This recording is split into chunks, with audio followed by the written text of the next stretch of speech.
Hello, friends. Today, we once again dive into the most incredible stories that could not be made up. You will hear about the day when chunks of raw meat fell from a clear sky onto an entire city. The one person in history who flew inside a tornado for almost half a kilometer and survived to tell the tale. And how, in the last century, the wealthy were buying radioactive water as an energy drink until their jaws literally fell off. Guys, please like this video and leave comments about which city you are listening from. For you, it's just 2 clicks, but it's a huge help for us to grow our community. Let's get started. Story number 1. The day the great roar fell silent. Imagine a sound, not just noise, but a rumble that penetrates your bones. The vibration you feel in the soles of your shoes from kilometers away. Niagara Falls, a monstrous power. 3,000 tons of water falling into the abyss every second. The residents of the nearby towns had grown accustomed to this sound just as we grow used to the beating of our own hearts. They were born to it, loved, fought, and died to it. This hum was a constant, an eternity. Now imagine that on March 29, 1848, just before midnight, that heart stopped. A local farmer stepped out onto his porch to smoke and dropped his pipe from his mouth. Silence. Absolute, unnatural silence. It was more terrifying than any explosion. People in towns on both sides, the American and the Canadian, began waking up not to noise, but to its absence. Imagine that horror. You jump out of bed in the dark, and your brain screams that something has broken in the very fabric of the universe. By dawn, panic became palpable. Churches were filled to capacity. People fell to their knees right on the streets, weeping and begging for forgiveness. They were certain it was the end of the world. The trumpet had sounded, and now the Lord had taken away the water to open the gates of hell. No one understood what was happening. There was hardly any telegraph, no news. Just emptiness, where the elements had roared for millennia. And here's what happened. Far, far away, at the source of the Niagara River, strong winds blew across Lake Erie. They shifted giant ice fields, and millions of tons of ice blocked the narrow neck of the river like a cork in a champagne bottle. The river simply came to an end. And when the sun rose, the bravest, or most foolish, ventured to the edge. Where a torrent capable of grinding a person to pulp had roared yesterday, now lay a wet, muddy bottom, rocks, mire. And do you know what people did when they realized that the water was not returning? An hour, 2, 1,000 hours. Curiosity conquered fear. They descended down. It was a surreal scene. Hundreds of men and women in long dresses and tailcoats strolled across the riverbed of the Niagara. They walked where no human foot had ever stepped. And the river began to reveal its secrets. People found ancient Native American tomahawks that had lain there for hundreds of years, found muskets and bayonets left over from the War of 1812. They collected these relics as souvenirs, walking along the edge of the abyss. Someone even found enormous tree trunks wedged in the crevices. Boat owners, seizing the moment, blew up dangerous rocks that obstructed navigation. Cavalry soldiers galloped along the riverbed on horseback. It was a feast during a plague, a carnival at the edge of disaster, but fear lingered. Factories halted. Water wheels that powered the mills hung helplessly in the air. Mill owners tore their hair out, counting their losses. 30 hours exactly. 30 hours this silence lasted, and then the earth trembled again. On the evening of March 31st, a low, rumbling sound came from Lake Erie. The wind changed. The icy dam, holding back millions of cubic meters of water, cracked. A wall of water, black, foamy, furious, surged down the channel, sweeping everything in its path. Those strolling along the riverbed barely managed to reach the shore.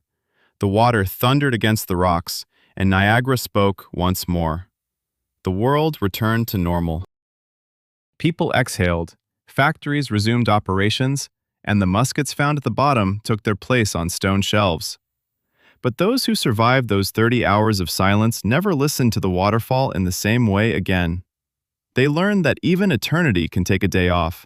Sometimes, nature simply reminds us who the real master is. And sometimes, it plays with us in ways we cannot comprehend. Like in the case of a party that was supposed to be a triumph, but turned into the most ridiculous brawl in history. But that is a completely different story. By the way, friends, for the most curious, I left links to all the original sources in the description. Feel free to check it out while we continue. Story number 2. The Flying Bar Stool and the Power of Drunken Stubbornness. You know what the main problem with a man's ego is? It doesn't know the word impossible, especially when mixed with boredom and cheap beer. Let's transport ourselves to New York in the mid-20th century, September 30th, 1956. Washington Heights. It was a time when people smoked everywhere, even in hospitals, and seatbelts were considered a sign of cowardice. In one bar sat a young man named Thomas Fitzpatrick. He was 26. A mechanic, a former Marine, and very, very drunk. The conversation reached a standstill. One of the drinking companions tossed out the phrase, "I bet you can't get from New Jersey here to Manhattan in 15 minutes. Well, you understand, during rush hour, that's impossible. The subway takes too long, and there are traffic jams by car." Any normal person would have said, "Yeah, you're right, pour me another." But Thomas simply stood up, silently left the bar, and vanished into the night. His friends shrugged and ordered another round. They thought he had gone home to sleep, but Thomas drove to New Jersey. At 3 o'clock in the morning, he arrived at Teterboro Airport. And here is where the real madness begins. Imagine this scene. A drunken guy climbs over the fence of a secure airport. He's not a spy or a saboteur. He just wants to win a bet. He finds a single-engine plane, breaks into the door, starts the engine without keys, like in the movies, and takes off. Without air traffic controllers, without lights, without a plan. In total darkness, he aims the nose of the plane at the lights of New York. Meanwhile, back at the bar in Manhattan, everyone had already forgotten about the bet, and suddenly, there was a roar that shook the glasses on the shelves. Patrons rushed outside and saw a massive metal bird falling from the sky right onto St. Nicholas Avenue. The airplane maneuvered between streetlights, clipped tree branches, and came to a screeching stop right in front of that very bar. Out of the cockpit stumbled Thomas Fitzpatrick, alive. He walked into the bar, ordered a beer, and said to his astonished friend, "I told you I would make it in time. Sounds like a joke, doesn't it? But wait, the funniest part is yet to come." The owner of the plane refused to press charges because he was impressed with the landing skills. The police fined Thomas $100, which was a ridiculous amount even back then for violating flight rules. And that was that. The story faded into oblivion. 2 years passed, 1958. Thomas was sitting in the bar again, drunk once more. He was telling this story to a new acquaintance. The man listened, nodded, and then smirked. "Oh, come on, you're kidding. That can't be true. You would have crashed." Thomas looked at him with blurry eyes. In his head, a switch clicked on. Don't believe it?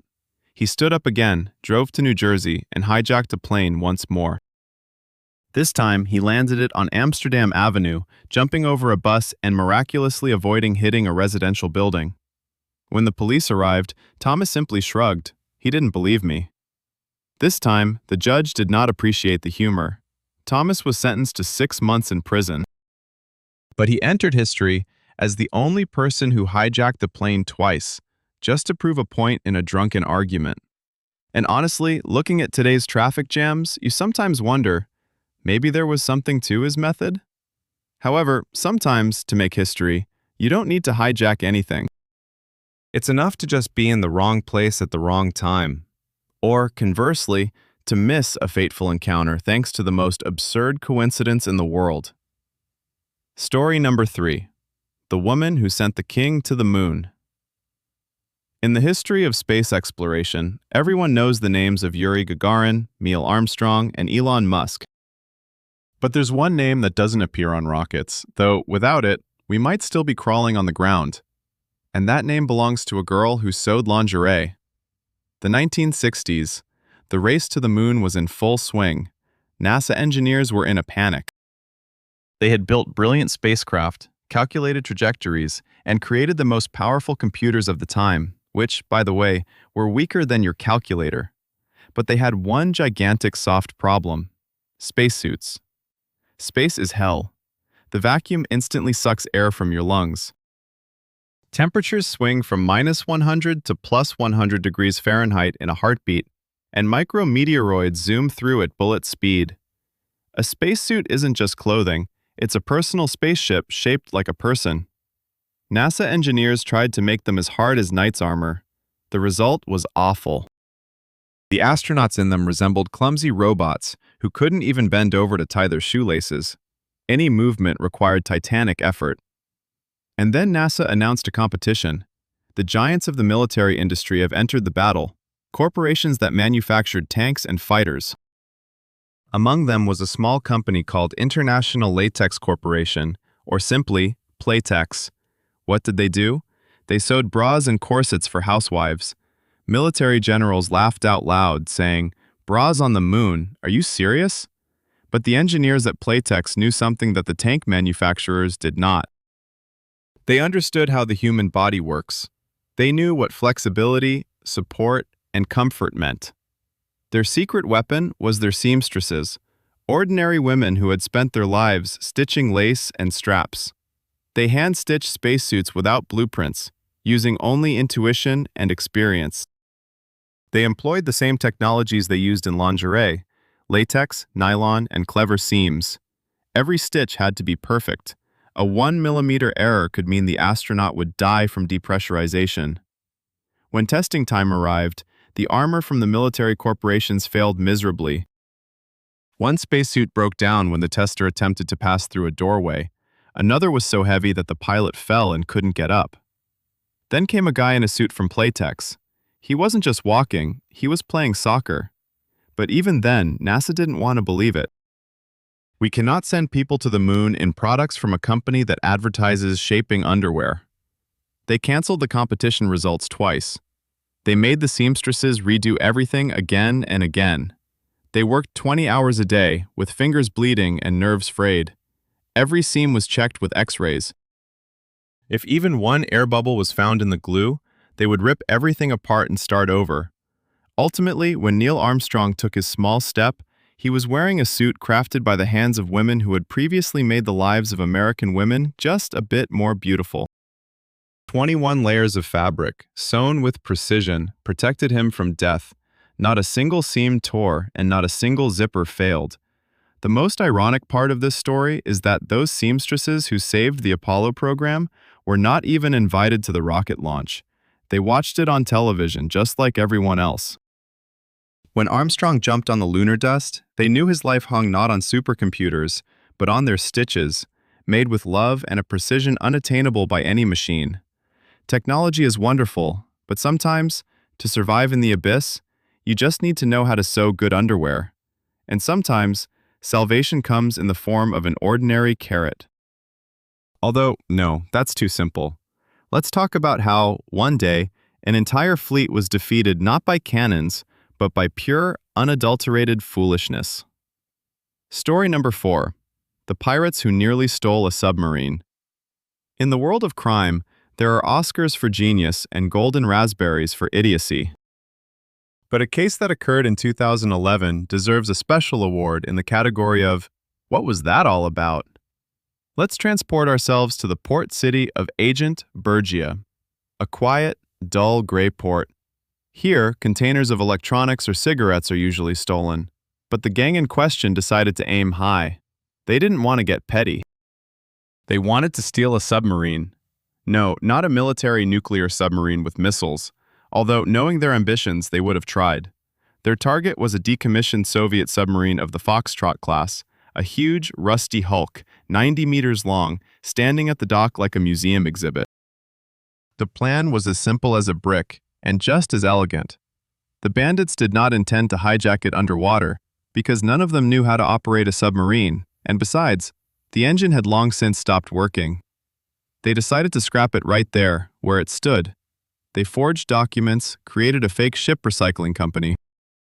They even hired real workers with cranes and gas cutters. Imagine the audacity. In broad daylight, people in hard hats began cutting up a Soviet submarine, and no one asked any questions.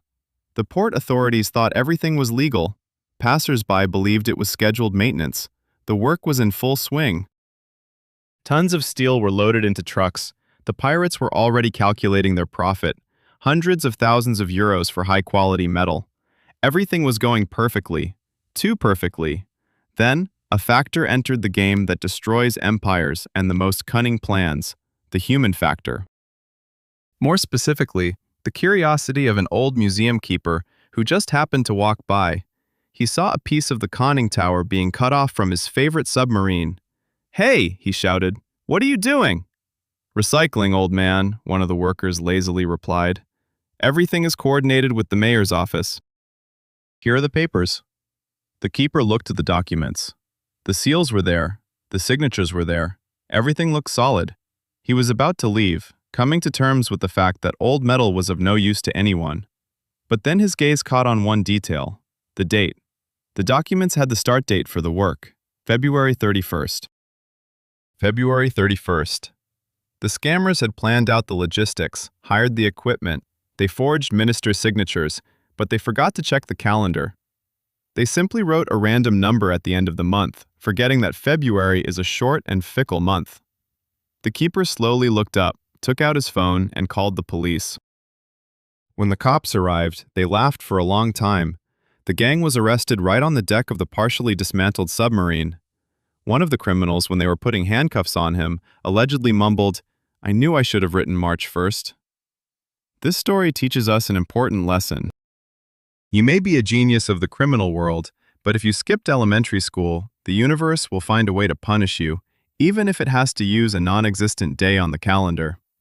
However, mistakes with dates are trivial compared to errors in geography, especially when you discover an entire continent and then simply forget where it is. Story number 5. The Island That Played Hide and Seek. Have you ever lost your keys in your own apartment? Annoying, right? Now imagine that you lost an entire island. Not a tiny piece of land with one palm tree, but a huge chunk of land in the Gulf of Mexico that had been on maps for almost 400 years. Meet the island of Bermeja. In the 15th century, Spanish cartographers marked it on maps with the precision of Swiss watches. "Here it is," they said, "the island of Bermeja, right here off the coast of Yucatan, a reddish one. That's where the name Bermeja comes from in Spanish, meaning reddish." Sailors passed by it, recorded in their logbooks, sketched it on maps. It was there in 1772. It was there in 1846. This island was more than just a piece of land. For Mexico, it was a treasure trove, quite literally. Its existence allowed the country to expand its maritime boundaries far to the north and to claim gigantic, unimaginable oil reserves in the Gulf. Billions of dollars in black gold. In 2009, the Mexican government decided it's time to drill for oil. They equipped a scientific expedition, gathered the best sonar equipment, satellite images, helicopters, and set off to the coordinates 22 degrees 33 minutes north latitude. They arrived at the location. The ocean was calm. The sun was shining. Seagulls were crying. And the island was gone. The ship's captain rubbed his eyes. They checked the GPS. The point was correct. The depth beneath the keel was 15 kilometers. No land, no rocks, not even shallows. Just blue water. Scientists began scratching their heads. Where could an 80-square-kilometer island have gone? Maybe it sank, someone asked. Islands don't just sink like the Titanic, geologists replied. Even if it went underwater due to rising sea levels, we'd have found an underwater mountain. But here, there's an abyss. Panic set in. Conspiracy theorists immediately proposed a theory that sounds like the ramblings of a madman, but which half of Mexico believes. They claimed the Americans did this, alleging that the CIA secretly blew up the island with a nuclear bomb or razed it to the ground so that the oil would belong to the United States. It sounds crazy, right? But where, for heaven's sake, did the island go? Historians rushed to the archives. They pulled up maps from the 15th century, the 16th. The island was everywhere. But then, at the beginning of the 20th century, it began to vanish. It was on some maps and missing from others, as if the cartographers themselves were unsure if they had seen it or dreamed it. Ultimately, the official version sounds even stranger than a CIA explosion. Scientists declared the island of Bermeja never existed. For 400 years, sailors, captains, and admirals charted a phantom. For 400 years, people saw what wasn't there. Perhaps it was a copyist's mistake, replicated century after century, or an optical illusion, or a dirty smudge on the first map that everyone mistook for land. Imagine the disappointment among Mexican oil workers. They lost billions due to a cartographic hallucination.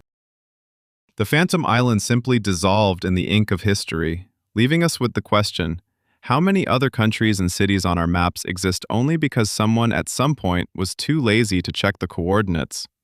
The world is full of things that aren't there, but that we believe in, and things that do exist, but are hard to accept.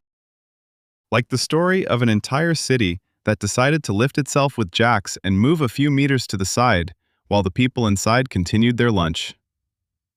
Story number 6. Chicago on tiptoes.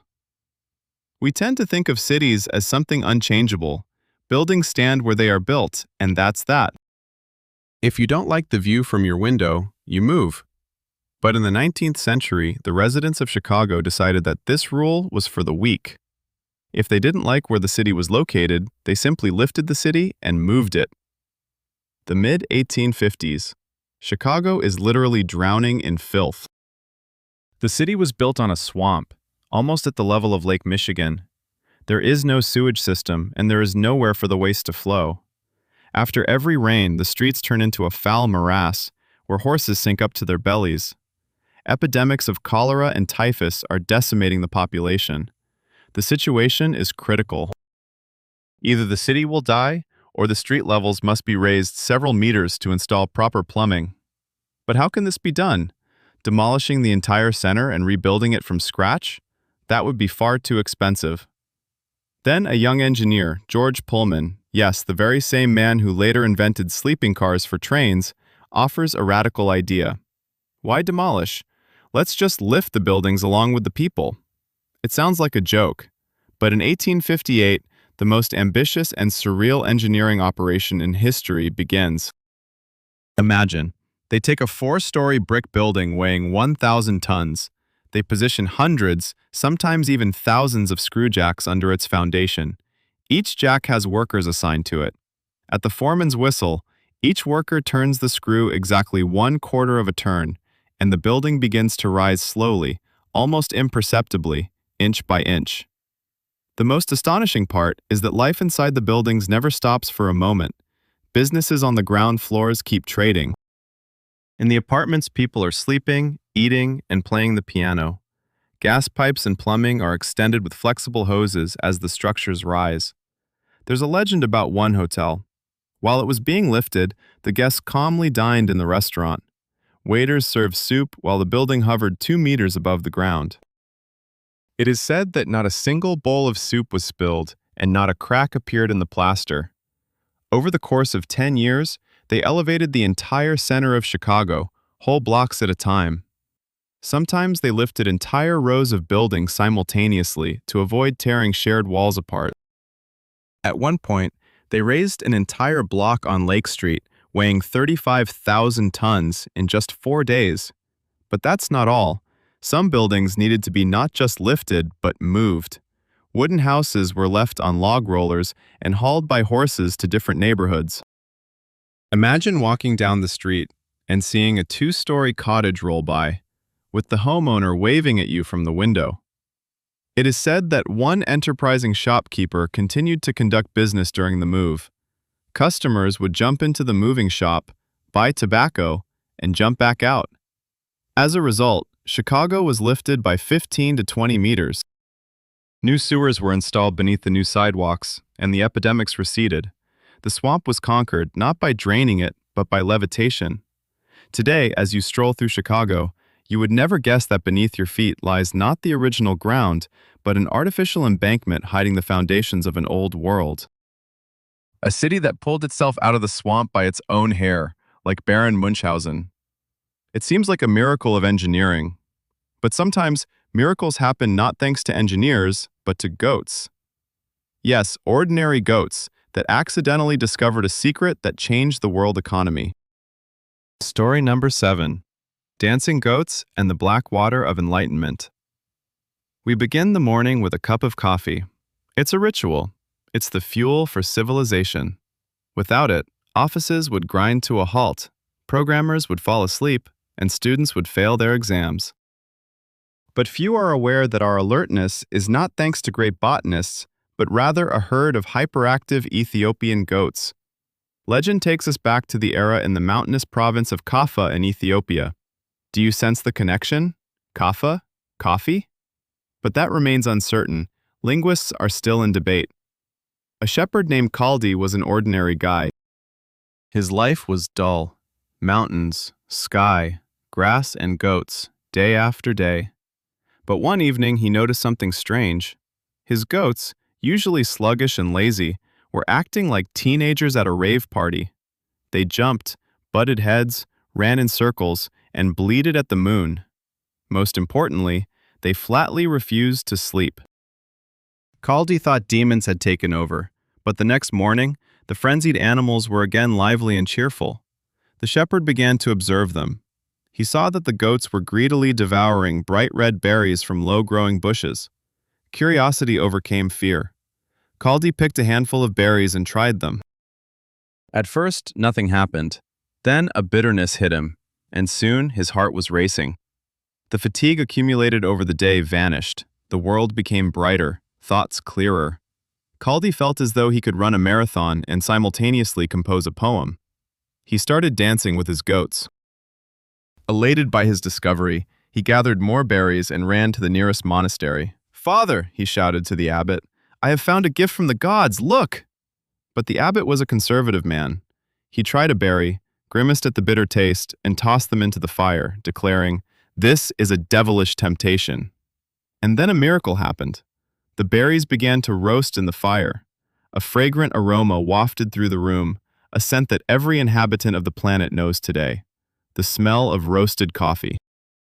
Monks, drawn by the fragrance, rushed into the room. They retrieved the charred beans from the fire, ground them, and poured hot water over them to save the gift from destruction. The abbot drank the resulting black beverage. That night, for the first time, he did not fall asleep during his long night prayers. His mind was clear and his prayer was fervent. Soon the news of this enlightening black water spread throughout all the monasteries. Monks drank coffee by the liters to stay awake during services. The drink was named kawa, driving away sleep. Later, coffee made its way to the Sofis in Yemen, from there to Mecca, then to Turkey, where the first coffee houses, known as Kiva Khan, were established, serving as schools of wisdom. And finally to Europe, where Pope Clement VII, having tasted this Muslim brew, blessed it, saying, "This drink of Satan is so delicious that it would be a shame to let the infidels consume it exclusively." Thus, Kaldi's dancing goats changed history. If it weren't for them, Newton might have dozed under the apple tree. Walter wouldn't have written his pamphlets. He drank 50 cups a day. Balzac would not have created his human comedy. The modern world is built on the caffeine we stole from hoofed animals. But while the goats gifted us energy, one small, unnoticed creature almost gifted us immortality, or at least showed us how to cheat death simply by drying itself to dust.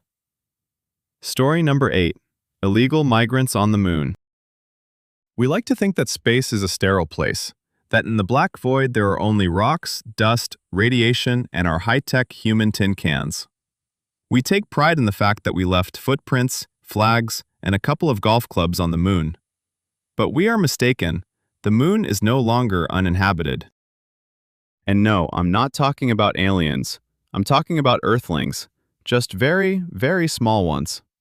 April 11th, 2019. The Flight Control Center in Israel. The tension is so thick you could cut it with a knife. The whole country is watching the screens. The Beresheet spacecraft is approaching the moon. This is the first private attempt to land on Earth's satellite. It's a beautiful, ambitious mission. A small country wants to join the elite club of space powers. But just a few kilometers from the surface, a malfunction occurs. The main engine shuts down. Communication is lost. Engineers desperately try to reboot the system, but you can't bargain with physics. The craft falls like a stone and crashes into the Sea of Serenity at a speed of 500 kilometers per hour. An explosion, dust, silence. It seemed like a tragedy, the end of the story, a heap of twisted metal and shattered hopes. But a few weeks later, a detail emerged that left scientists worldwide in astonishment. It turned out that Beresheet had a secret cargo on board. The head of the Foundation financing part of the mission decided at the last minute to create a backup of Earth. He loaded a special capsule into the spacecraft. Inside were millions of pages of information, samples of human DNA, and thousands of tardigrades. Tardigrades, or water bears, microscopic creatures that resemble clumsy, eight-legged piglets in spacesuits. They are the most resilient beings in the universe. You can boil them and they will survive. You can freeze them to absolute zero and they will survive. You can shoot them out of a cannon into a concrete wall. They'll shake it off and keep going. You can leave them in the open space under harsh ultraviolet rays that burn everything alive. They won't even get sunburned. Their secret is that they know how to turn life off. When conditions become unbearable, a tardigrade pulls in its limbs, curls up into a ball, and dries itself out to the state of a glass speck. Its metabolism stops. The water content drops to less than 1%. It is neither alive nor dead. It is in a waiting mode. In this state, it can last for 10 to 100, perhaps even 1,000 years. And so, when Beresheet crashed, the capsule most likely survived or broke apart, scattering its contents. This means that right now, as you read these lines, thousands of Earth colonists lie in the lunar dust among gray craters. They are desiccated, they are sleeping, but they are not dead. If astronauts arrive there tomorrow and pour water on them from a bottle, they will wake up, stretch their 8 little legs, and set off in search of food. We accidentally populated the moon. We broke the primary planetary protection law by simply crashing a jar filled with the most indestructible beings on Earth. Now the moon belongs to them. And frankly, considering their ability to survive in hell, they have far more claim to space than we do. But while the quiet ones survive thanks to their incredible resilience, one man survived because of his extraordinary transparency, or rather, his ability to disappear right in front of everyone, using nothing but audacity and the right uniform. This is the story of number 9, the captain who was not there. In 1906, Berlin was a city of strict order, Imperial Germany. Uniforms were not just clothing here, they were a religion. If you wore a uniform, you were a god. If you were a civilian, you were nobody. People bowed to the insignia without even looking at faces. Then, on a beautiful autumn day in the suburbs of Köpenick, now a district of Berlin, an elderly man stepped off a train. He was 57 years old. His face was gaunt, with sunken cheeks. His name was Wilhelm Voigt. He was a shoemaker, and he had just been released from prison, where he served half his life for petty thefts. He had no home, no job, and no identification. By law, he was driven away from everywhere. He wasn't even allowed to stay in the city. Voigt was driven to despair, but instead of giving up, he went to a second-hand shop. There, among the dusty junk, he bought a worn uniform of a Prussian captain. It was oversized for him at the shoulders, the hat was moth-eaten, and the boots were dirty. But it was a uniform. Voigt put it on, squared his shoulders, and stepped outside. And a miracle happened. Passers-by made way for him. Police officers saluted. Voigt realized the magic was working. He headed to the barracks. As he walked, a squad of grenadiers, real soldiers with rifles, was marching towards him. Voigt, freezing in fear, shouted in a commanding voice, "Stand at attention! I take command for a special assignment from the Kaiser." And what do you think? They complied without question, without checking his papers. Before them stood an officer. So what if the uniform was baggy? His orders were law. Voigt marched at the head of an armed squad into the heart of Köpenick. He burst in, arrested the mayor and the chief treasurer for financial misconduct. He ordered the soldiers to block all entrances and exits. He forbade anyone from making phone calls in the interests of state security. The entire town hall was paralyzed with fear. The mayor trembled. The police, arriving at the scene, stood at attention before the captain. Voigt demanded to open the treasury. He was handed all the city's cash, about 4,000 marks. He carefully counted it, issued a receipt, put the money in his pocket, and sent the mayor under escort to Berlin's central prison. As for him, he ordered the soldiers to guard the town hall for another half hour. Then he slipped out through the back exit, went to the train station, entered the restroom, took off the uniform, transformed back into a pitiful old man, and left on a train. When the deception was revealed, Germany laughed until they cried. The entire rigid, invincible Prussian system collapsed before one old shoemaker in a second-hand suit. Kaiser Wilhelm II, upon hearing about this, did not get angry but laughed and pardoned Voigt, calling him a brilliant guy. Voigt became a superstar. He was paid huge sums of money just to stand in that very uniform for photos.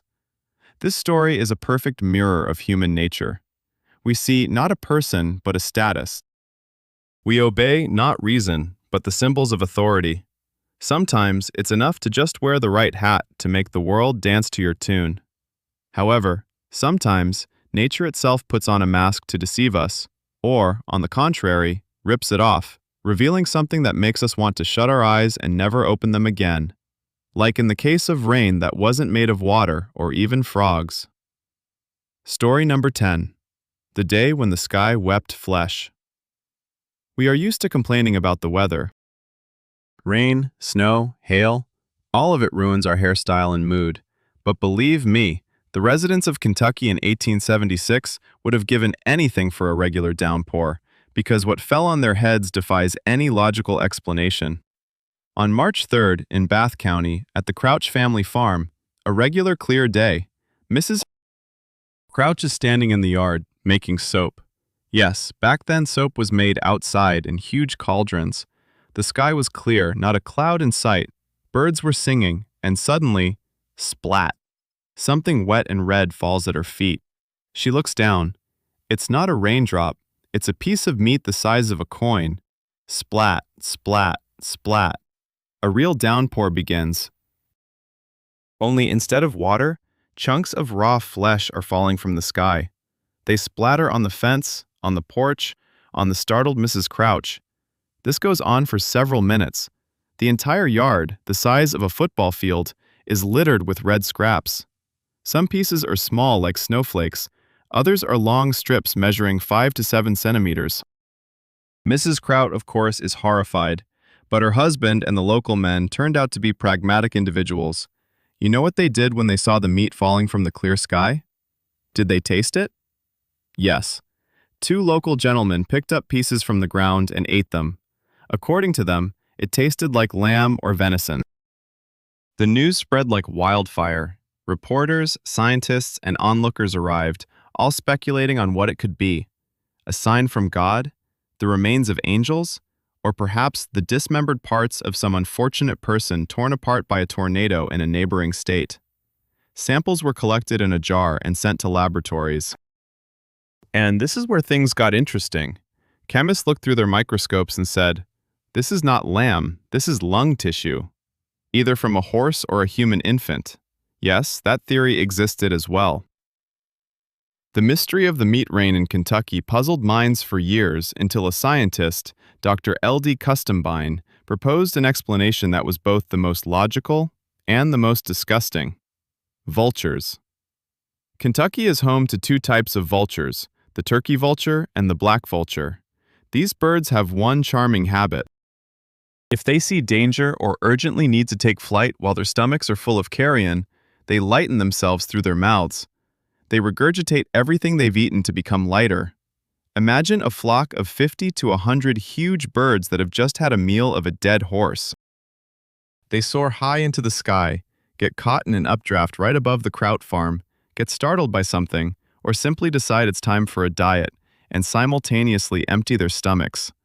The wind carries this load and scatters it like rain over the yard. And then the local gourmets sample it.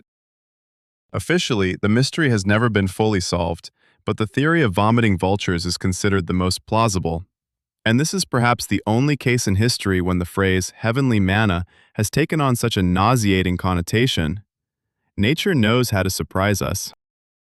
Sometimes it rains down a feast of vultures upon us, and at other times it creates beings that live in places where life is fundamentally impossible, or even rocks melt from the heat. This is the story number 11, a demon in a bottle of soy sauce. We fear toxins, we fear radiation, we fear things that kill. But there is one poison that is so terrifying that its effects resemble an ancient curse rather than a chemical reaction. The most chilling part is that you can encounter it not in a secret laboratory, but in an ordinary Japanese restaurant if the chef has a shaky hand.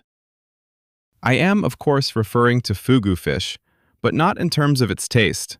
Instead, it is about what happens to a person who eats the wrong piece. Imagine you are sitting at the table, enjoying sashimi, delicious and tender, when suddenly your lips begin to tingle. You think, oh, how amusing, like the numbness from a dentist's anesthesia. You want to tell your friend about it, but your tongue won't obey. Your speech devolves into a moan. You try to stand up, but your legs are like jelly. You fall to the floor. Your body is completely paralyzed. You can't move a finger or even a single eyelid. You can't even breathe. Your diaphragm shuts down. But here lies the horror of tetrodotoxin, the toxin found in fugu. It doesn't kill your brain. It doesn't take away your consciousness. You lie on the floor, hearing everything, seeing everything, feeling everything.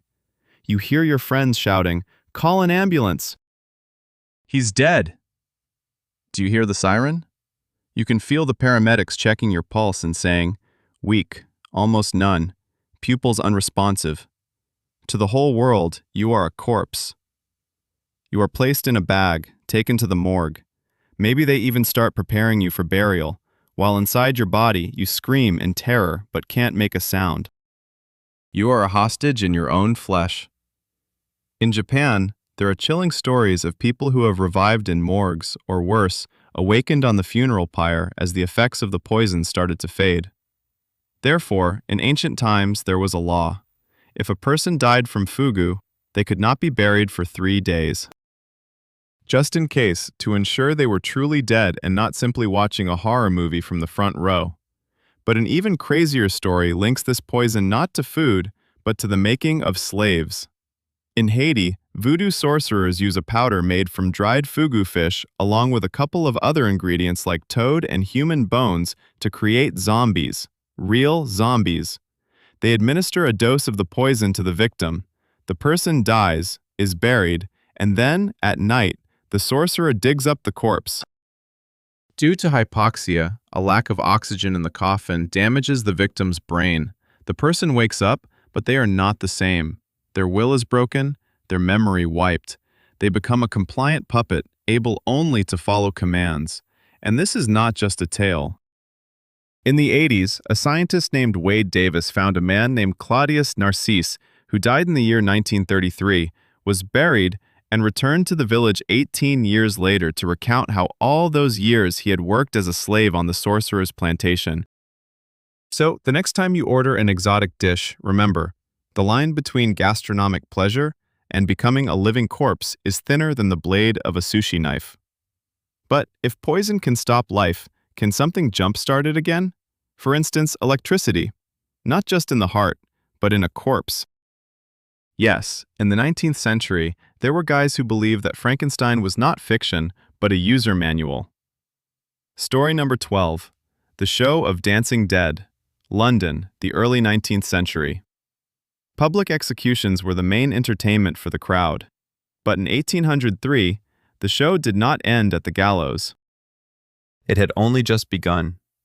The main character, Giovanni Aldini, nephew of the famous Luigi Galvani, the very one whose name gave us galvanism. But while his uncle shocked frog legs, the nephew dreamed of something greater. He wanted to resurrect people. At that time, electricity was magic. No one understood what it was, but everyone knew it made muscles contract, meaning it was the spark of life. On January 17th, Newgate Prison, a criminal named George Forster was just hanged for murdering his wife and child. The body was still warm. They took him down from the noose and transported him not to a cemetery, but to an anatomy theater. Aldini was already waiting there. He was dressed like a magician. Surrounding him were massive voltaic columns and batteries. The hall was packed to the brim with scientists, aristocrats, and curious onlookers. Tickets were sold out like for the premiere of a blockbuster.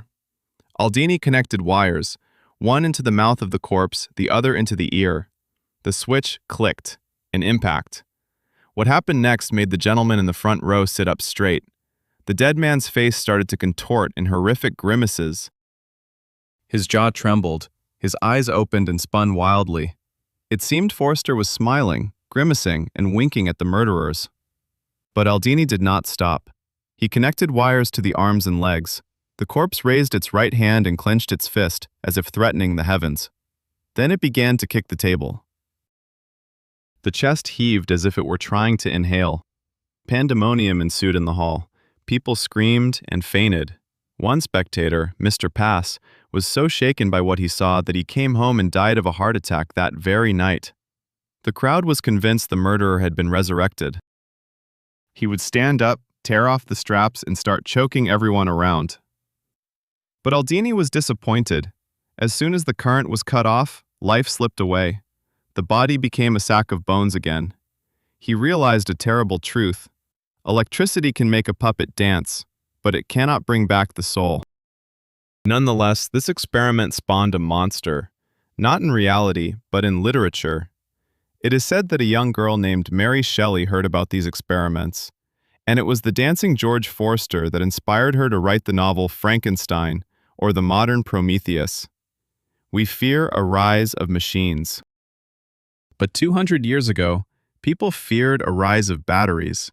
And looking at how today we attempt to upload consciousness into a computer, one understands Aldini hasn't gone anywhere. He simply swapped the voltaic column for a neural network. However, playing with death is dangerous, but sometimes even more perilous is playing with bureaucracy, especially when an entire country declares war not on an enemy, but on its own time, trying to abolish yesterday and tomorrow. Story number 13. The year when Sunday was abolished. We complain about Mondays. We wait for Friday.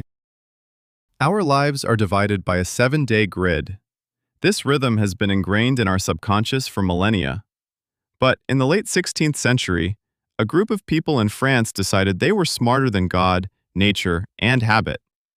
The revolutionaries overthrew the king, beheaded him, and proclaimed, "The old world is destroyed. Now we will build a new one, and there will be neither kings, nor church, nor the old calendar." They declared war on time itself. In 1793, France transitioned to a republican calendar. Forget about January, February, March. Now the months were poetically named after the weather. Brumaire was foggy, Thermidor was hot, Nivelles was snowy. It sounds beautiful, like fantasy, but the main madness resided in the week. The revolutionaries were fans of the decimal system. Meter, kilogram, that all came from there. And they decided, why does the week have 7 days? It's illogical. Let there be 10 days in a decade.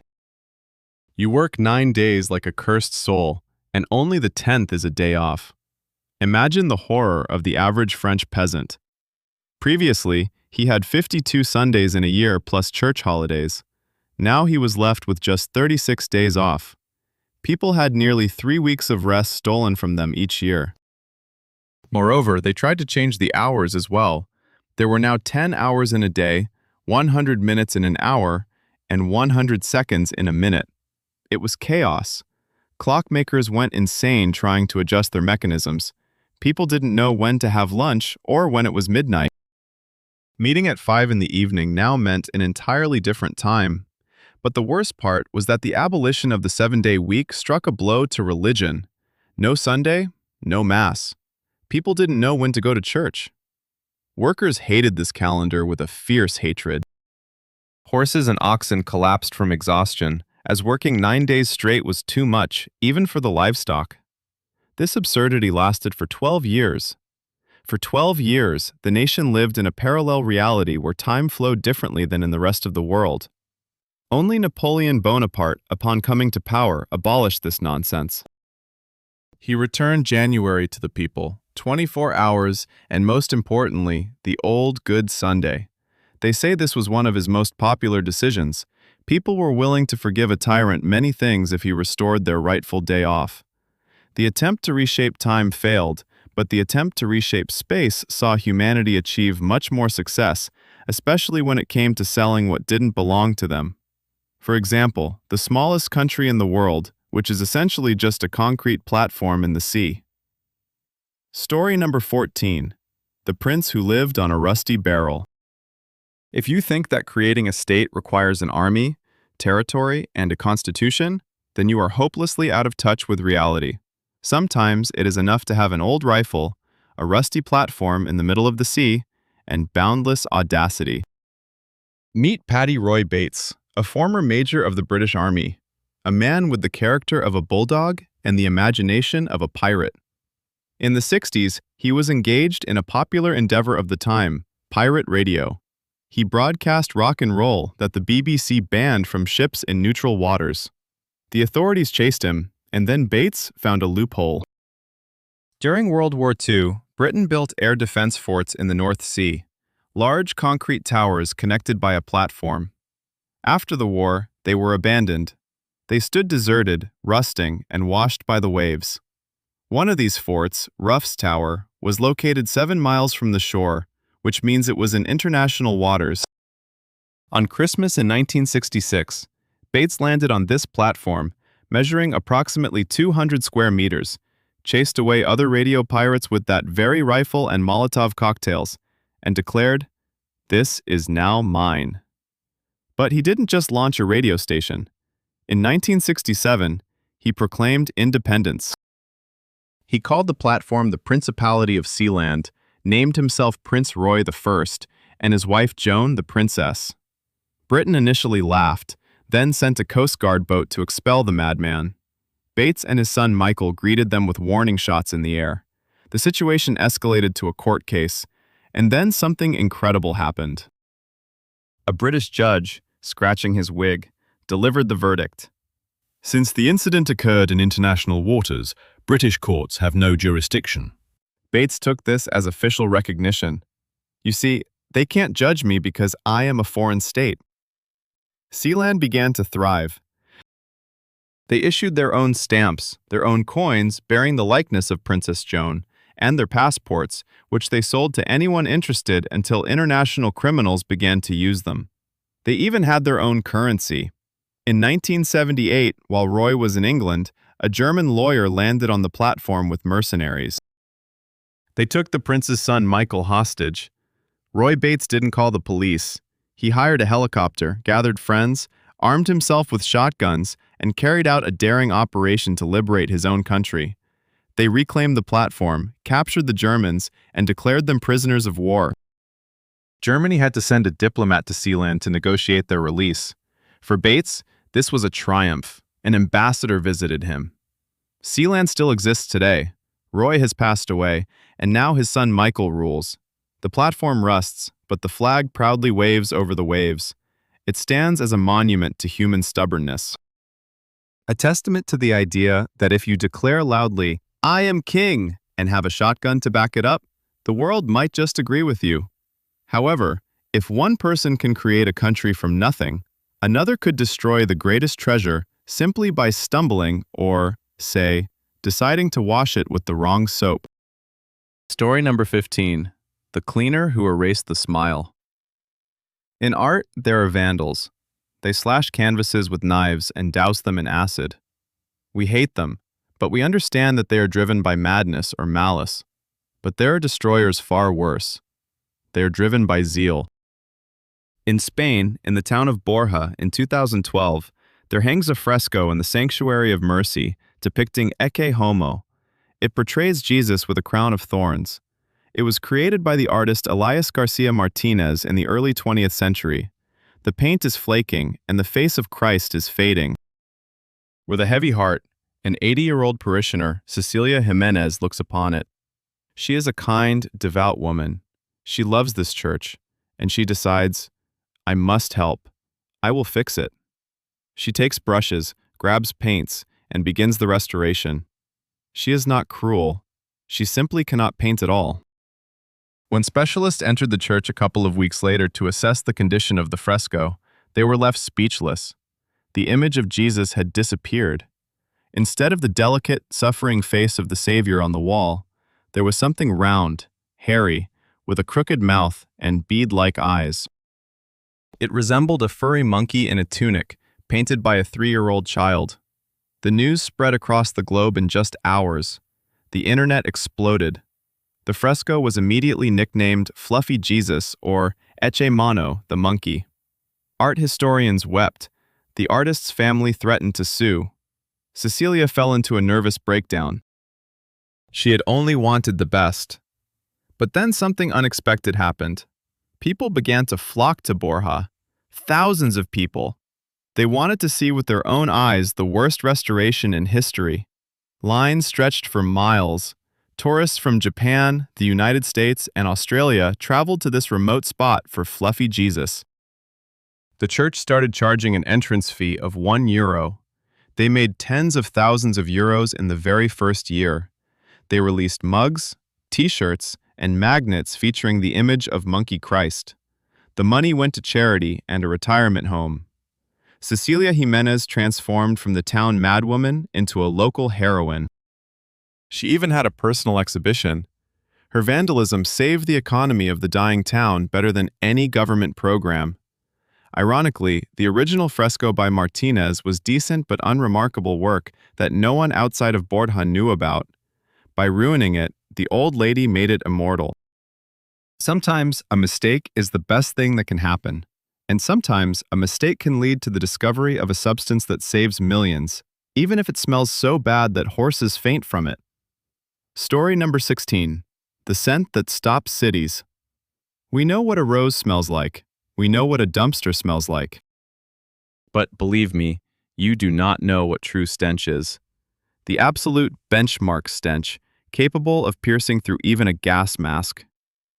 In the year 1954, in Freiburg, Germany, chemists were trying to create thiacetone. This substance is a simple organic compound, but it has one special feature. It smells. No, not like that. It smells. When the scientists accidentally broke a flask of this substance in the laboratory, a terrible thing happened. The smell instantly spread through the ventilation system and burst out onto the street. It was not the scent of rotten eggs or sewage. Eyewitnesses described it as a hammer blow to the olfactory nerves. People on the streets within a half-kilometer radius of the laboratory began to faint. They were vomiting right on the sidewalks. Panic ensued. Citizens ran, covering their faces with cloths, but the smell penetrated through the fabric, causing tears and choking. Authorities were forced to evacuate an entire district of Freiburg. Schools closed, shops boarded up. Life came to a standstill, all because of one broken flask. But that was not the end.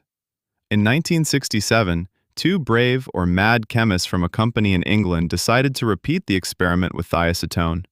They were cautious. They worked in a sealed laboratory, but the cork on the bottle containing the substance slipped off for a moment. A minute later, their colleagues in the neighboring building, 200 meters away, started feeling nauseous. The chemists realized what they had done and decided to dispose of the remnants. They couldn't just pour it down the sink. They sealed the substance in an ampule, the ampule in a jar, the jar in concrete, and took it out to sea. But during the experiments, there was another detail.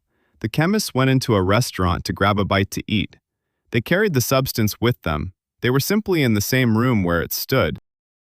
As soon as they walked in, the waitress looked at them and began spraying deodorant right in their faces. The patrons dropped their food and ran out. The manager nearly chased them away with a mop. The smell clung to their clothes, their skin, their hair. It haunted them for weeks.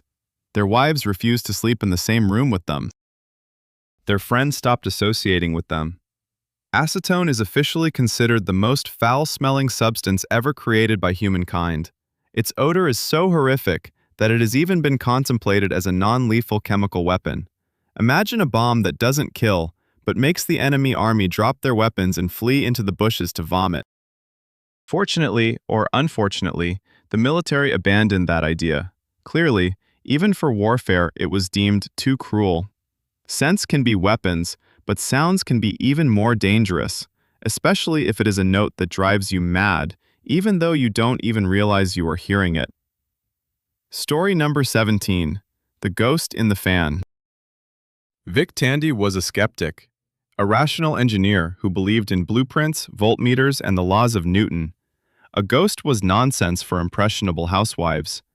In the late 90s, he worked in a laboratory for a medical company in Coventry. The place was gloomy, an old building with long corridors. Colleagues whispered that there was something sinister about it.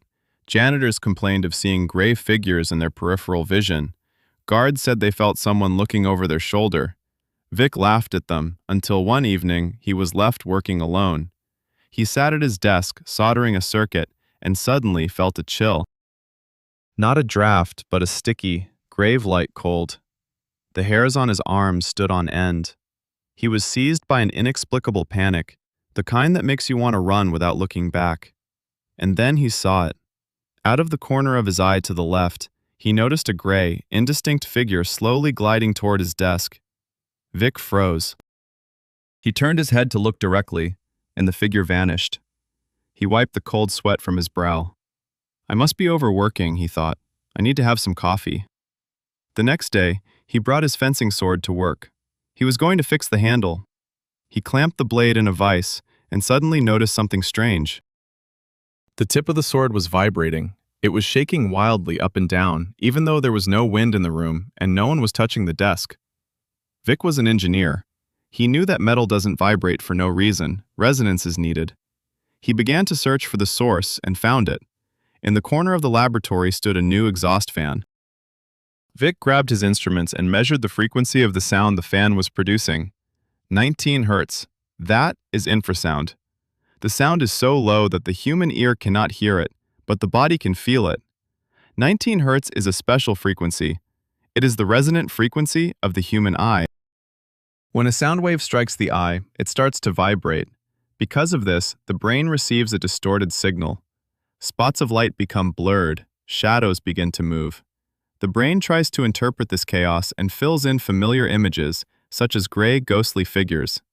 Moreover, infrasound induces a physiological terror in humans. It makes internal organs vibrate, causing nausea, panic, and a sensation of presence. This is an evolutionary mechanism. Many predators, for example tigers, emit a roar at infrasound frequencies before attacking, to paralyze their prey with fear. Vitendi encountered the ghost. He turned off the fan. The vibration of the sword stopped. The feeling of fear disappeared. No one saw the gray figures anymore.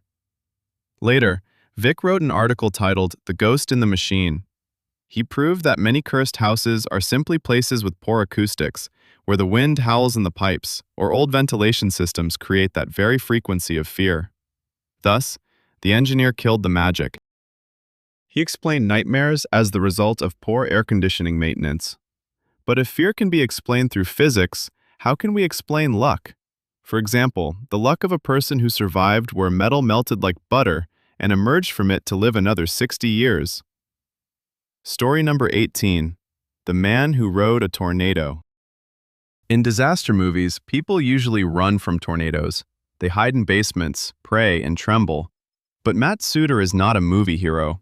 He is the hero of the craziest ride in the history of meteorology. On March 12, 2006, in the state of Missouri, Matt was 19 years old, visiting his grandmother in her trailer. It was an ordinary evening. It was windy outside, but who in Missouri is afraid of the wind? Suddenly, the walls began to shake, and the noise became deafening, as if a freight train was crashing into the living room. Matt jumped onto the couch to close the window, but he didn't make it in time. The door was ripped off its hinges. The walls of the trailer exploded outward, and Matt was swept away by an unknown force. An F2 tornado sucked him in. Imagine that moment. Just a second ago you were standing on the carpet in slippers, and now you are flying inside a massive, roaring black vortex. Debris swirls around you, furniture, pieces of roofs, trees, and dust. The wind speed is 150 miles per hour. Matt later recounted that the flight felt strangely soft. He didn't feel pain, he was just flying, tumbling in the air in complete darkness, stunned by the roar. At one point, his grandmother's lamp flew past him. He hit something soft, then something hard. The flight lasted several seconds, but it felt like an eternity. Then, the tornado apparently decided it had had enough of the guy and spat him out. Matt awoke in a field. In just a t-shirt and underwear, the wind had torn away the rest of his clothes. He lay in the mud, dazed, but alive. He stood up, checked himself. He was okay, just a scrape on his head. He walked back to where the trailer had been, more precisely, to where the trailer was no longer. His grandmother and uncle crawled out from under the wreckage of the floor, the only thing left of the house. They were convinced that Matt was dead, torn to pieces and scattered across the entire state.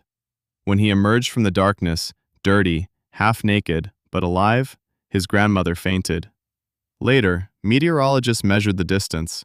The tornado carried Matt 398 meters, almost 400 meters, 4 football fields through the air and landed him so gently that he did not break a single bone. This is a Guinness record, the longest flight of a human inside a tornado with survival.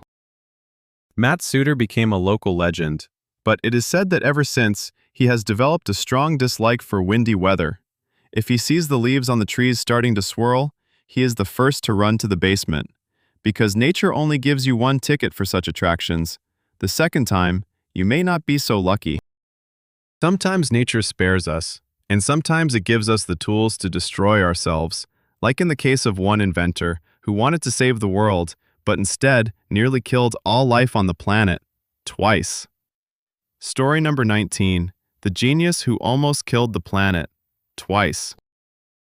In the history of science, there are villains, there are heroes, and then there is Thomas Midgley Jr., a man with good intentions, which are famously said to pave the road to hell. The 1920s. Cars rumble, clatter, and break down. Gasoline burns unevenly, causing detonation in engines. Engineers at General Motors are in despair. Something needs to be added to the fuel to make the cars run smoothly. Thomas Midgley, a talented chemist, finds a solution: tetraethyl lead. He adds a drop of lead to gasoline and, lo and behold, the engine purrs like a kitten.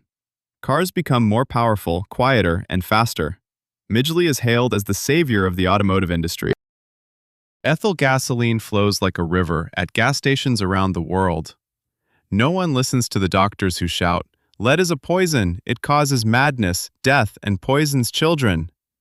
Midgley himself washes his hands in this gasoline and breathes its fumes for a minute at a press conference to prove its safety. "I am ready to do this every day," he declares. Soon after that, he secretly leaves for Europe to treat himself for severe lead poisoning. But the world is already hooked. For the next 60 years, we pump the Earth's atmosphere with thousands of tons of lead. The IQ level of children born in that era dropped due to poisoning. Crime rates increased. Lead affects aggression. Midgley improved cars with one hand while poisoning 3 generations of people with the other. But that was not enough for Thomas. Refrigerators of that time were dangerous. They used toxic gases. If a tube leaked, a family could die in their sleep. There needed to be something safe, non-flammable, non-toxic. Midgley once again took to his test tubes and created Freon, dichlorodifluoromethane, the perfect gas, safe for humans. Refrigerators, air conditioners, hairsprays, deodorants, everything now operates on Freon. Midgley is a hero again. He provided us with cold beer and relief from the heat. Only 40 years later did scientists realize what they had done. Freon rose to the upper layers of the atmosphere and destroyed the ozone layer, that very shield that protects all living beings from the deadly ultraviolet rays of the sun. If we had continued to use Freon, by the year 2050, the ozone layer would have disappeared. People would go blind from cataracts when stepping outside. Plants would perish. Life on land would become impossible. One man, one chemist, 2 inventions, and both became global ecological disasters. Historians label Midgley as a living organism that had the greatest negative impact on Earth's atmosphere in history. The most tragically ironic part is his death. At 51 years old, Midgley contracted polio and became bedridden. He could not get up on his own, but his engineering genius did not fade. He devised a complex system of ropes and pulleys to lift himself from bed without the help of a caregiver. In 1944, he became entangled in the ropes of his own invention and accidentally strangled himself. An invention once again killed its creator, just as it did the planet he diligently sought to improve. This ending serves as a warning. Sometimes the smartest solutions are the deadliest, and sometimes the most lethal things actually heal, like radiation, which was once sold in pharmacies as vitamins. Story number 20. The tonic that lit up bones. We are used to seeing skulls on radiation warning signs. We know uranium means death, cancer, and Chernobyl. But 100 years ago, the world was different, naive, and very, very foolish. In the 20s of the last century, radiation was all the rage. When Marie Curie discovered radium, the world went wild. People thought, wow, it glows, so it must have energy. Energy is life. The logic seemed infallible. They started adding radium and strontium everywhere, in toothpaste for a dazzling smile, in face creams for glowing skin, in chocolate, in water, in condoms. There were even radioactive pillows for a healthy sleep. But the king of this madness was a drink called Radithor. It was created by a con man named William Bailey. He wasn't even a doctor. He bought his diploma. But he knew how to sell. Radithor is just water with dissolved radium, the slogan read, a cure for the living dead. He promised to cure everything from impotence to arthritis. People drank it, wealthy people, because Radithor was outrageously expensive. The most famous fan became Ebers, a young millionaire, golf champion, handsome playboy. He broke his arm, and the doctor, who was bought by Bailey, advised him to drink some of the miracle water for bone healing. Ebers liked it. He felt a boost of energy. The placebo effect is a powerful force. He started drinking 3 bottles a day. He treated his friends. He even gave it to his horses. In 3 years, he consumed nearly 1,000 bottles. Then, the radiation that accumulated in his bones began to take effect. First, his teeth began to hurt. Then they started to fall out, not one by one, but with chunks of his jaw. The bones of his skull softened and developed holes. His body was decomposing alive. By the time doctors finally realized what was happening, it was too late. Ebers lay in the hospital, and his bones glowed on X-rays without any machine. He endured horrific suffering, but his mind remained clear until the end.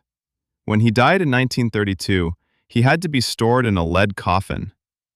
Bayer's death shocked America. The Wall Street Journal published a headline that became legendary for its dark humor. Water with radium worked wonderfully until his jaw fell off. Only after that did the authorities prohibit the sale of radioactive products. Eben Byers, with his gruesome death, saved millions of people who might have continued brushing their teeth with uranium paste. By the way, if you decide to dig up Byers' grave today, which you should not do, the Geiger counter would still be off the charts. It is still hot. We learn from mistakes, but sometimes the price of a lesson is someone's life, or a leg. Yes, it happens that a body part becomes more famous than its owner and even arranges its own funeral. Story number 21. The General Who Visited His Leg. Throughout military history, generals lose soldiers. Sometimes their honor, sometimes their heads. But General Daniel Sickles lost a leg, and he decided that was no reason to part ways forever. The Battle of Gettysburg, the Civil War in the United States, July 1863. General Sickles is, let's say, a somewhat controversial figure.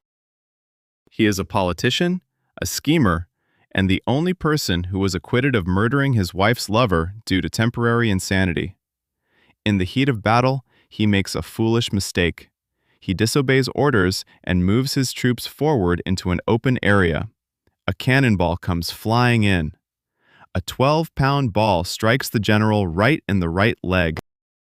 The bone is shattered into mush, and the leg hangs by a flap of skin. Sickles is lying on a stretcher, puffing on a cigar. Yes, he was smoking while they carried him to the rear to boost the morale of the soldiers. Calmly, he tells the surgeons, "Cut it off." Amputations in field hospitals at that time are hell. No anesthesia, just a saw for a few minutes. The leg is amputated. Normally, such waste would be thrown into a common pit, but Sickles was not an ordinary man. He was a top-level narcissist. He said, "Hey, that's my leg. I won't let it rot in a ditch."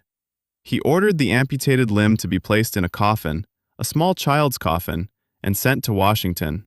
There, the leg was dissected, the bones cleaned of flesh and wired together. A perfect skeleton of the shin and foot was created.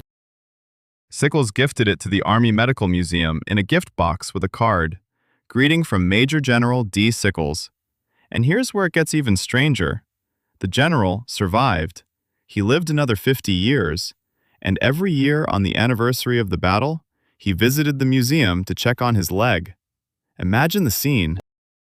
An elderly one-legged man on crutches stands before a display case. There, behind the glass, lie his own bones, and he talks to them. Perhaps he complains about phantom pains. Perhaps he praises how well they have been preserved. He brought friends there. "Look," he would say, "here she is, a beauty. And here's the ball that separated us." The ball was also displayed nearby. Sickles outlived all his enemies, all his friends, and even some of his wives, but his relationship with his leg remained the most stable in his life. Today, those bones still lie in the National Museum of Health and Medicine in Shishi. You can come and see them. It is the only case in history where a person regularly went on a date with a part of their own body that had already died. This is self-love taken to the absurd. But sometimes, love for others can make a person do something even more insane. For example, building a house for an enemy or saving an entire army simply by playing a melody. Story number 22. The cat that declared war on Australia. We know great conquerors, Alexander the Great, Genghis Khan, Napoleon. But in the 19th century, a conqueror landed on the continent of Australia who was more terrifying than all of them combined. He was small, fluffy, and purred. His name was Tibbles, and he was a lighthouse keeper's cat. 1994, Stevens Island, a tiny piece of land between the North and South Islands of New Zealand, a wild, untouched place. No predator had ever set foot here. The new lighthouse keeper, David Lyle, arrives with his cat Tibbles. Tibbles is a good cat. He loves his owner. And like any cat, he enjoys bringing gifts. One morning, David finds a dead little bird on the porch. It's strange, small, yellow-green, resembling a wren's, but it has a peculiar feature. It cannot fly. It has short wings and runs on the ground like a mouse. David, a nature lover, sends the carcass to a scientist in London. The scientists are thrilled. "It's a new species," they shout. "We will name it the Stevens Island bushwren. This is the only flightless songbird in the world." The scientific community celebrates the discovery of the century while Tibbles continues his work. He brings another bird, and another, and another. For him, they are just slow, stupid mice with feathers that can't even fly away. It's a buffet. While the scientists in London were describing the new species, Tibbles methodically destroyed them. He hunted day and night. He wiped out entire generations of wrens. He was a machine of death. A year later, when ornithologists finally organized an expedition to the island to study the living birds, they found none. Tibbles had eaten every last one. This is a unique case in the history of biology. One single cat. Well, perhaps he had a couple of kitten helpers by the end of the year, but he started alone. He completely exterminated an entire biological species. The Stevens Island wren went down in history as a species that was discovered and destroyed almost simultaneously, and it was all the fault of one fluffy ball with a killer instinct. This story is a harsh lesson. We bring our pets to new places without considering the consequences. And for nature, a cute kitty can become a harbinger of the apocalypse. By the way, The taxidermy of one of those wrens caught by Tibbles was recently sold at auction for an outrageous amount. It's the most expensive cat food in history. But if one cat can destroy a species, can one bird save a city? Or, let's say, start a war? Story number 23. The Goose That Became a Millionaire. Usually, animals in history are either victims, heroes, or food. But in San Francisco at the end of the 19th century, there lived a goose who was a citizen with rights, a reputation, and even had a criminal record. His name was Blakey. Blakey was not an ordinary goose. He was huge, black, and had the personality of a dock worker. He lived in the police station on the waterfront. The police found him as a chick and raised him like a dog. Blakey patrolled the street alongside the constables. He walked with a swagger next to the patrolman, and any thug who dared to cast a glance at the officer was in trouble. Blakey hissed like a steam engine and bit the offender on the calves with the force of a trap. Local drunks feared him more than their clubs. But his fame did not come from his service. One day, Blakey saved a man's life. A boy was drowning, and Goose made such a ruckus that the police came running. Newspapers wrote about it. Blakey became a star, and he became arrogant. He started wandering around the city. Adam visited bars. Local bartenders knew that when Blakey came in, they should pour him beer in a bowl and give him crackers. Goose drank beer, snacked, and moved on. But one day, disaster struck. Blakey crossed the road at an unauthorized spot and got caught under a streetcar. No, he did not die, but his paw was crushed. The city froze. Newspapers' headlines proclaimed, "Hero on the brink of death." The best surgeons in San Francisco operated on the goose. They amputated his paw. And what did the townspeople do? They pooled their money. They raised funds and ordered a prosthesis for Blakey, a wooden leg. And not just a piece of wood, but a beautifully carved leg with leather straps. Blakey learned to walk on it. The sound of his wooden leg on the pavement became a familiar noise for every resident in the area. But that's not all. Blakey became a wealthy goose. After the death of one of the police officers who cared for him, it turned out that the officer left an inheritance to the goose, money for food and upkeep. Blakey lived a long life. He was a one-legged, beer-drinking millionaire goose who kept the thugs in fear. When he died at almost 30 years old, he was buried with honors. His taxidermy is still displayed in one of California's museums. This is a story about how charisma works, even if you are a bird. The key is to know how to present yourself, perform a heroic deed at the right time, and not be afraid to enjoy beer with the common folk. But sometimes, charisma is not enough.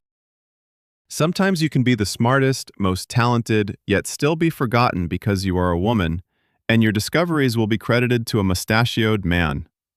Story number 24. The Woman Who Saw the Structure of Life. We all know the names Watson and Crick, Nobel laureates who discovered the double helix of DNA. The secret of life, they said. Their portraits hang in every biology textbook, but there is one face missing from those portraits, the face of the woman without whom these two would still be guessing with their coffee grounds.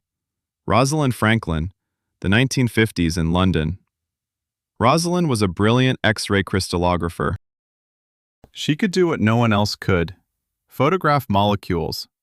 This wasn't a selfie on a phone, it was hard labor. It required adjusting the X-ray beam, directing it at the DNA crystal, exposing the film for days, 100 hours, monitoring humidity and temperature. The slightest mistake and the photograph would be ruined. Rosalind was a perfectionist. She worked alone in a basement surrounded by dangerous radiation. Her male colleagues didn't like her very much. Too serious, never smiles, a blue stocking. Morris Wilkins, who worked in the same laboratory, considered her his assistant, even though she was an equal scientist. And then, in May 1952, she got Photo 51. It was a masterpiece, the clearest image of DNA in history. It distinctly shows a black cross of dots. To the layperson, these spots might seem insignificant, but to a scientist, they are proof. DNA is a spiral consisting of 2 strands. Rosalind did not rush to shout Eureka. She wanted to double-check everything. She was a scientist to the core. But while she was verifying, Morris Wilkins, her colleague, sneakily took this photograph from her desk without asking and showed it to James Watson. Watson later wrote in his memoirs, "My jaw dropped and my pulse raced. He instantly understood everything. Franklin's photograph was the missing piece of the puzzle." Watson and Crick quickly built their famous model of DNA. They published an article in the journal Nature declaring, "They became stars." Meanwhile, Rosalind was mentioned only briefly in fine print. We were also inspired by unpublished data from Dr. Franklin. Inspired? They built everything on her work. Rosalind never learned that she had been robbed. 4 years later, she died of ovarian cancer at just 37 years old. It is likely the cancer was caused by the very X-rays she worked with day and night. In 1962, Watson, Crick, and Wilkins received the Nobel Prize. Rosalind Franklin received nothing. Nobel Prizes are not awarded posthumously. Only decades later did the world begin to learn the truth. Photograph 51 is now referred to as the most important image in the history of biology, and Rosalind's name is gradually being returned to textbooks. But it is a bittersweet fame. This is a story about how easily one can be erased from history if they are inconvenient, and about how great discoveries are often built not on brilliant insights, but on silent, grueling labor in a dark basement.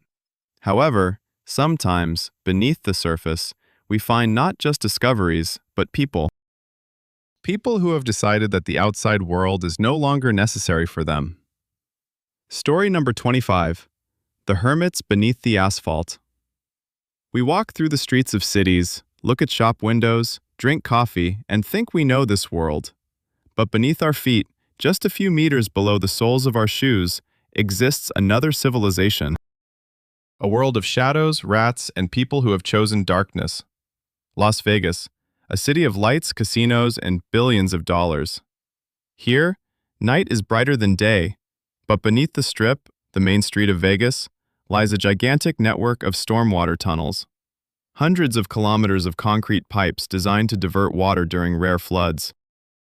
And in these tunnels live people, moles. There are about 1,000 of them. They are not just homeless individuals sleeping on cardboard. This is an organized community. They have built apartments down there. Imagine descending into a manhole. Darkness, humidity, the smell of dampness.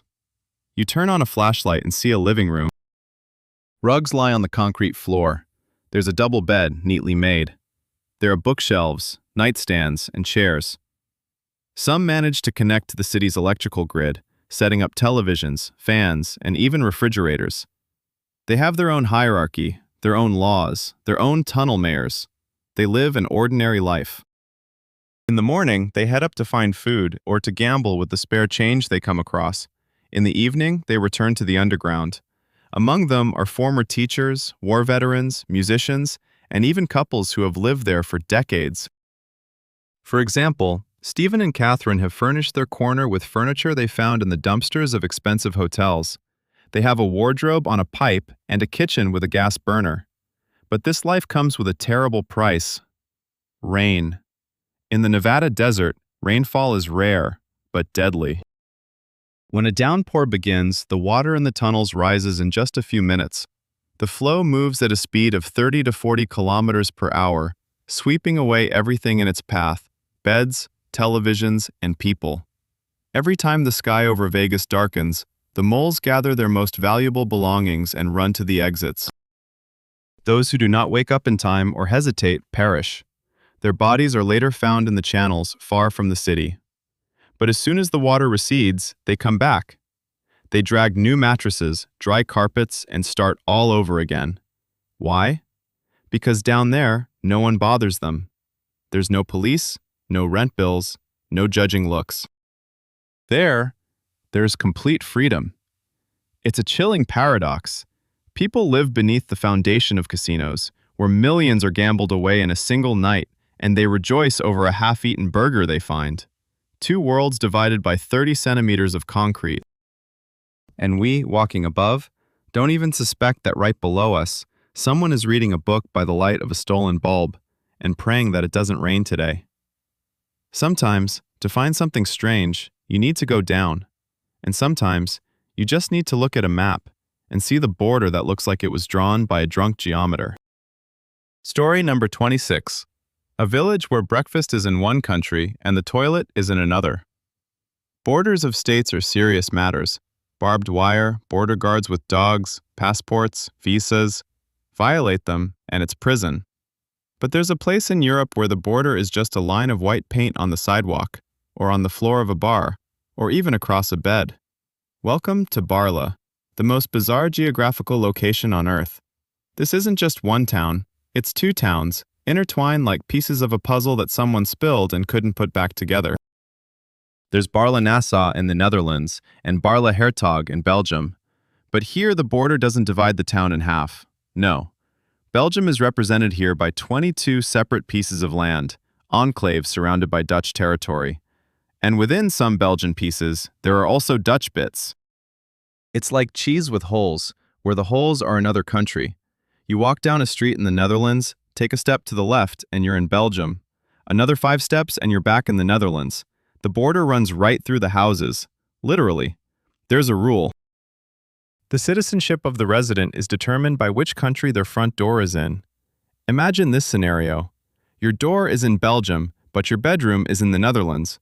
You wake up in one country, go brush your teeth in another, and leave for work again in the first.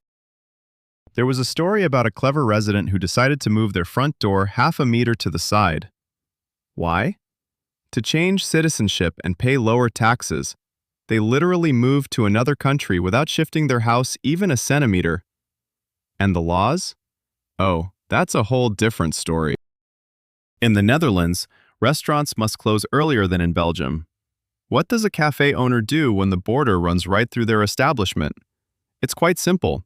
When the Dutch curfew begins, they just ask their customers to move their tables to the Belgian side of the hall, and the party continues.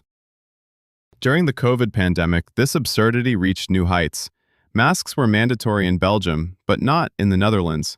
People would walk on one side of the street in masks, cross the road, and take them off. The shop was forced to divide the hall with tape. On the Dutch side, clothing was sold, but on the Belgian side, it was not. Lockdown. There is a house where the border runs right through the middle of the front door. It has 2 addresses, 2 doorbells. People living there must have very strong minds. Barley is living proof that borders are a construct. Lines on a map created by politicians turn into a fun game here. And looking at how peacefully these people live together, one can't help but hope that someday all borders will just be white crosses on the pavement, which one can leap over on the way to buy bread. But while the borders on land can be redrawn, the borders in people's minds are sometimes dismantled not by politics, but by simple music, or, let's say, a chance meeting on a bridge. Now, story number 27. A man who bought his freedom piece by piece. Slavery is when a person is stripped of everything: name, life, future. But in the 18th century, there lived a man who proved that you can take away freedom, but you cannot take away initiative. His name was Pierre Toussaint. He was born a slave in Haiti. In 1787, his owners, the Berard family, fled the revolution and moved to New York, taking Pierre with them. In New York, Messiah Berard quickly died, leaving his wife in debt and poverty. Pierre could have escaped. He could have abandoned his former mistress. But he was a man of honor and deep faith. He decided to support her. Pierre went to train as a barber. It turned out he had a talent. Not just a talent, but a gift. He became the most fashionable stylist in New York. Wives of the wealthiest bankers and politicians would line up to see him. He created high hairstyles for them, wove in ribbons, and most importantly, listened. He was the first psychotherapist in history with scissors. Ladies entrusted him with their secrets, gossip, and fears. Pierre knew more about the high society of New York than the mayor. He earned a fortune, and he gave all that money to his mistress, Madame Berard, so she could live in the luxury she was accustomed to. He paid her bills, her dresses, her receptions. He essentially supported his owner. Only before her death, on her deathbed, did Madame Berard grant him freedom. At over 40 years old, Pierre finally became a free man. And what did he do? Bought himself a villa and moved to the islands? No, he started buying others. He earned money and redeemed his sister. Then he purchased a girl named Juliet, whom he loved. He married her. Then he began to redeem strangers. He spent his earnings to grant freedom to slaves he saw in the marketplace. Moreover, he became a philanthropist. He helped orphans, widows, and the poor, not only black but also white. During the yellow fever epidemic, when the wealthy fled the city, Pierre walked through infected homes, cared for the sick, and buried the dead. By the end of his life, he was called the Saint of Manhattan. When he died at the age of 87, all of New York came to his funeral. Black and white, rich and poor, stood shoulder to shoulder. Pierre was the only barber in history whom the Vatican declared venerable, the first step to sainthood. He was a former slave who bought freedom for himself, his wife, and hundreds of others simply by creating beautiful hairstyles. This is a story about how one can remain a king even in shackles, and that true aristocracy is not a title, but a state of soul. However, sometimes titles and honors can play a cruel trick, especially if you are a dog entrusted with guarding a military secret. Story number 28. The Dog That Could Hear Bombs. During the Second World War, London was bombed every night. German V-1 and V-2 missiles fell from the sky, bringing death and destruction. People lived in fear. Sirens existed, but often too late. And then came Rip. Rip was a mutt, a dirty, shaggy dog of indeterminate breed, found on the street after another raid. He was picked up by anti-aircraft defense soldiers. They noticed something strange. A few moments before the air raid siren began to wail, Rip would start to get anxious. He would whine. The fur on his neck would stand on end. At first, the soldiers thought the dog simply had a nervous tic. But then they realized Rip could hear German planes and missiles long before radar or the human ear could detect them. Rip became a living radar. As soon as the dog started barking, soldiers would immediately sound the alarm, even if the sky was clear, and they were never wrong. Rip gave people precious minutes to descend into the bomb shelter. But his greatest feat was something else. Rip became a search dog. After bombings, houses turned into piles of shattered bricks and concrete. Beneath the rubble lay people, alive but buried alive. Rescuers did not know where to dig. Rip did. He ran through the smoking ruins, sniffed the dust and soot, and started barking and digging in a specific spot. Rescuers would rush over. Over the course of the war, Rip found and saved more than 100 people, 100 lives, children, the elderly, women, buried under their own debris. He worked tirelessly, with burned paws in the smoke, gasping for breath from the dust. He was not a trained service dog. No one trained him. He simply understood that down below, there was trouble and help was needed. In 1945, Rip was awarded the Dickin Medal, the highest military honor for animals, akin to the Victoria Cross. At the award ceremony, he behaved modestly, wagging his tail and trying to lick the general's nose. When Rip died, he was buried with military honors. His gravestone reads, "We remember. This is a reminder to us, humans. We invent radars, satellites, and smart bombs. But sometimes, to survive, we just need a shaggy friend with a keen nose and a big heart who will hear the trouble before we do." War creates heroes, but sometimes it also leads to the most unusual alliances, like the case when American cowboys teamed up with Native Americans to save hippos. Yes, hippos in America. This is story number 29, American Hippo Steak. We eat beef, pork, and chicken. That's the norm. But in the early 20th century, the possibility of adding hippo meat to this menu was seriously discussed in the United States. The year 1910, America faced a crisis. There was a shortage of meat. Beef prices soared sky high. The population was growing, cities were expanding, and there weren't enough cows for everyone. People were going hungry. And so, two sworn enemies came together for a crazy idea.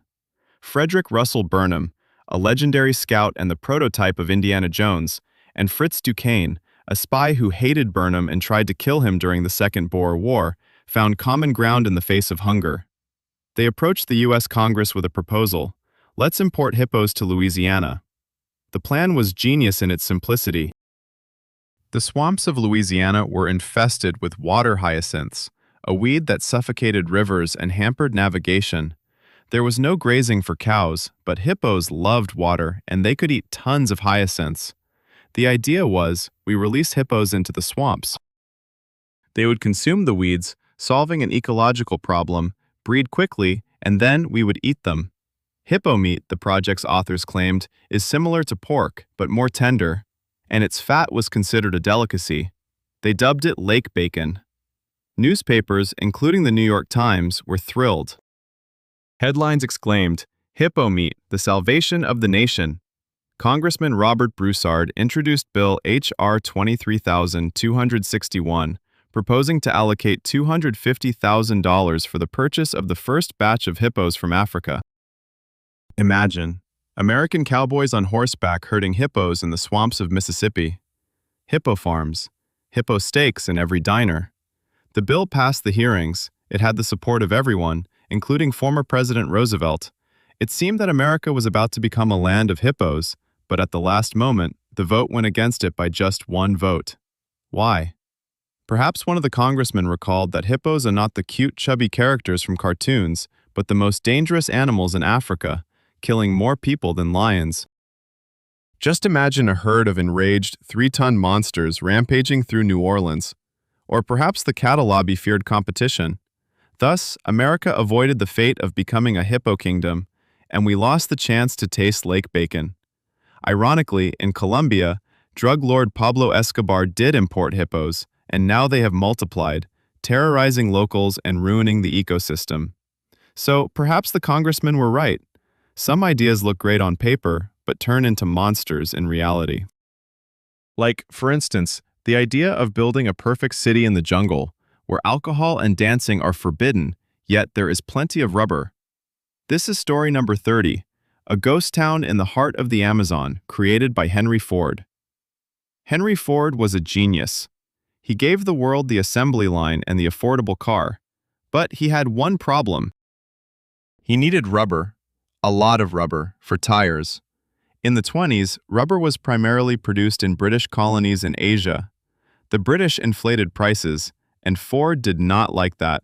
He loved control. He wanted his own rubber.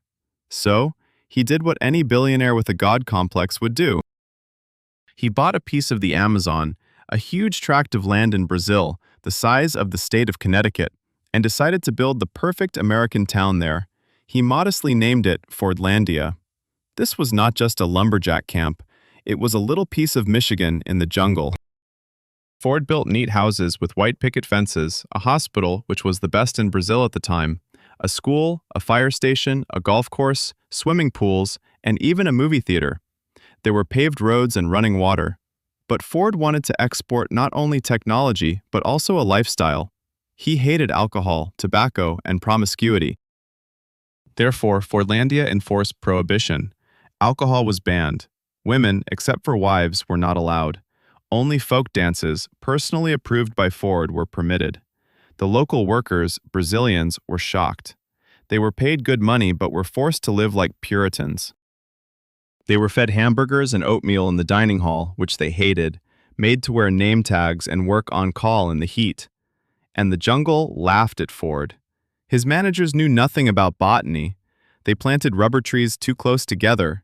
In the wild, trees grow sparsely so that pests cannot jump from one to another. But in Fordlandia, they stood in neat rows, and in came the caterpillars and mold. The plantations perished in just a few months, and riots broke out in the town. Workers smashed dining halls, tore down clocks, chased out managers into the jungle. Ford had to ask the Brazilian army to restore order. Fordlandia turned into hell. The dream of utopia shattered against biology and human nature.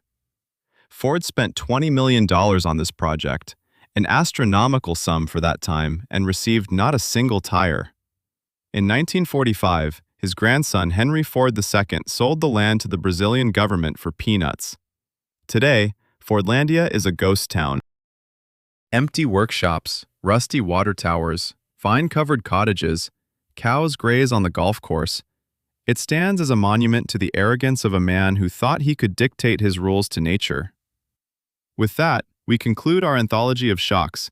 30 stories about how strange, cruel, and beautiful our world is. We have seen flying houses, dancing corpses, drunken geese, and cities that do not exist. Reality does not need invention. It just needs us to occasionally stop and listen to its whisper, or in this case, its laughter.